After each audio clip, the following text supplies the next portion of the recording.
বন্ধুরে কই পাবো সখী গো,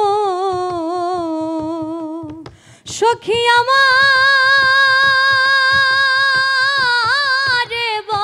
ম্যাজিক কার্ড হাতে কারা আমাদের সঙ্গে যেতে পারছেন ঢাকার মেগা সিলেকশন রাউন্ডে, সেই চূড়ান্ত সিদ্ধান্ত হবে এই মঞ্চেই। আমাদের বিচারকেরা প্রস্তুত আমাদের প্রতিযোগীরাও। সম্মানিত বিচারক মণ্ডলী, আপনারা আমাকে অনুমতি দিলে আমি শুরু করতে পারি রাজশাহী অডিশনের সবচেয়ে গুরুত্বপূর্ণ অংশ, সিলেকশন রাউন্ড। ধন্যবাদ বিচারক মণ্ডলী। দর্শক, তাহলে ডেকে নিচ্ছি আমাদের সিলেকশন রাউন্ডের সর্বপ্রথম প্রতিযোগী জেরিন তাসনিমকে।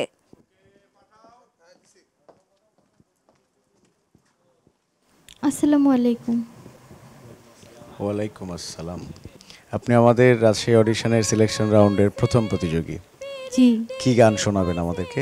বন্ধে মায়া লাগাইছে, পিরিতি শিখাইছে, দেওয়ানা বানাইছে, কি জাদু করিয়া বন্ধে মায়া লাগাইছে, কি জাদু করিয়া বন্ধে মায়া লাগাইছে, বসে ভাবে নিরালা। জেরিন, আমরা সবাই মিলে তোমার গান শুনলাম এবং আমাদের সবার সিদ্ধান্ত হলো আমরা তোমাকে রেজাল্ট একটু পরে জানাই। হ্যাঁ, ঠিক আছে, একটু ওয়েটিংয়ে রাখি। আদাব ম্যাম।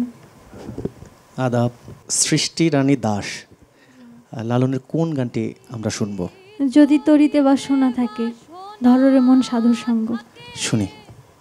ধরো রে মন সাধুর সঙ্গ, তরিতে বাসনা থাকে, ধরো রে মন সাধুর সঙ্গ, ভজরে আনন্দের গৌরাঙ্গ, করো রে মন সাধুর সঙ্গ, ভজরে আনন্দের গৌরাঙ্গ, করো রে মন। সৃষ্টি, আমরা আরেকটা গান শুনবো কিন্তু ছোট করে, কারণ এই গানটাতে আমরা যে বাসনা বা আলাদা হয়ে গেছে, সোনা আলাদা হয়ে গেছে। আসলে গানটা তো বাসনা একসাথে বলতে হবে, এটা আলাদা করে বাসনার বাট আলাদা করে দিলে এটা অর্থ বদলে যায়।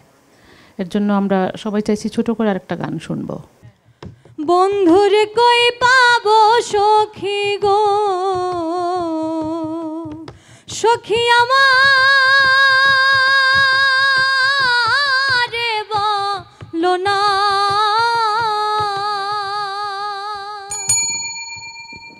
গান শুনলাম, ভালো লেগেছে আমাদের, তো রেজাল্ট একটু পরে দেই, একটু ওয়েটিংয়ে থাকো।